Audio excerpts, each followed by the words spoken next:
Sia, thank you so much for your time on ENCA. So what should we look out for from the Joe Biden administration? What does this new dawn in America mean for Africa? Sure.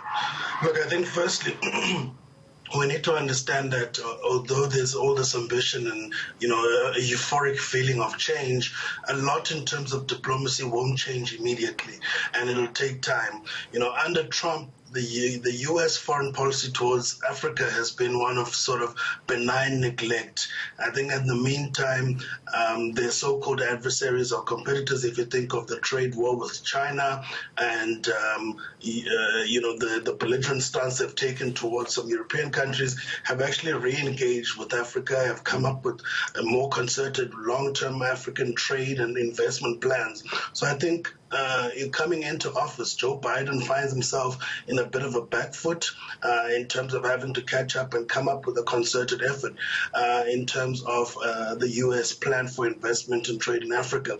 Obviously, the U.S. already has existing legislation which was extended under the Obama term in terms of the AGOA, the Africa Growth and Opportunities Act, which is currently in existence up until 2025. But I don't think that that's enough.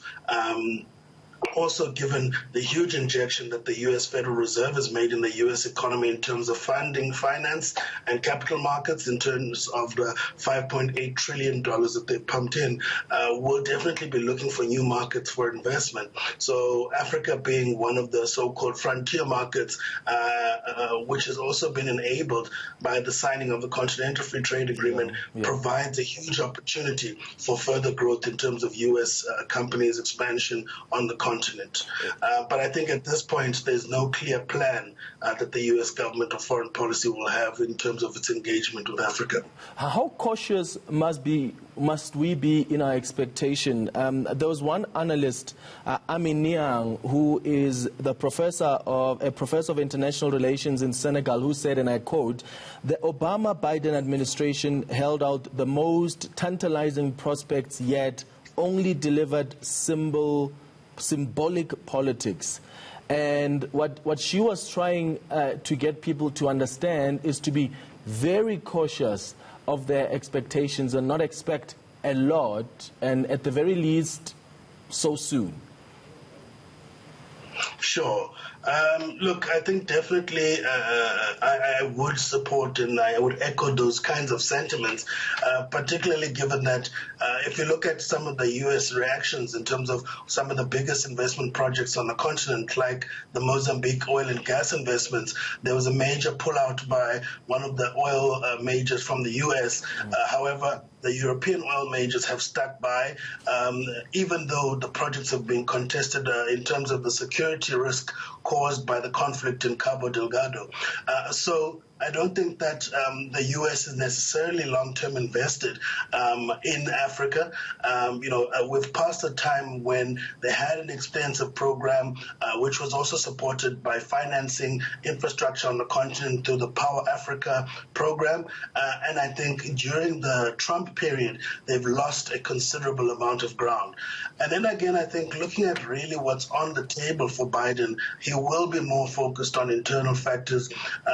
One of the major credibility losses for the U.S. is that its own internal politics is currently in shambles. And so it cannot necessarily play its ambitious role of, influencing world politics without sorting out its own house. And I think that's really going to be one of his major focuses. And if you look at the economic plans that they're coming up with, that might already put him in pressure or tensions with some of business. If you compare some of the corporate tax cuts that came during the Trump era and a reversal of that, which is what we expect under Biden with his hugely, social spending-focused economic recovery plan for the U.S. So we've yet to see, how the so-called, the headquarters of global capitalism will now start turning itself towards more socialist type of policies in response to the COVID pandemic and how it's devastated some of the livelihoods of Americans as well. Yeah, and perhaps,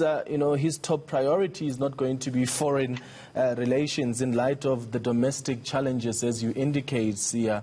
I was listening to someone earlier who said maybe the first thing that Joe Biden can do is, his administration can do, is show some respect for the African continent. Can we expect a presidential visit and maybe a summit with some of the African leaders, just like we saw with Barack Obama in 2014?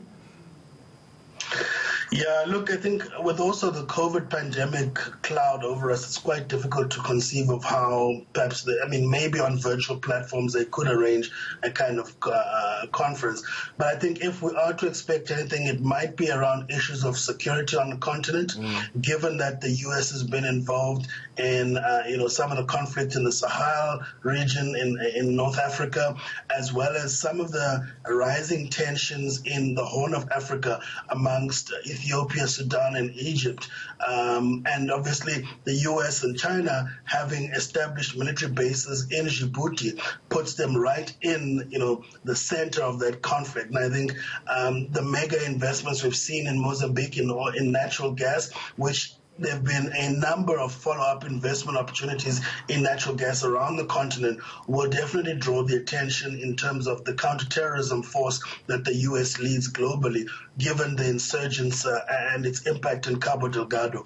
So I think, if anything, we are to expect perhaps some level of cooperation with the U.S. from a security and a military point of view, but I don't think that we are going to be the top of the agenda when it comes to the economic international trade, given also understanding that they already have rising and deepening tensions with China, which they need to resolve and reverse some of the negative impact that the trade war has done for the trading relations in the regions. So I think the only kind of cooperation we can really expect from Biden will be around issues of security on the continent, whilst he focuses on sort of bigger fish to fry, at least in the first few years of his term. Yeah, and he did send out a message to the world that we will be a strong, trusted partner for peace. Sia Beniza, I really appreciate your time on ENCA this evening. Sia is an economist and executive director of political economy of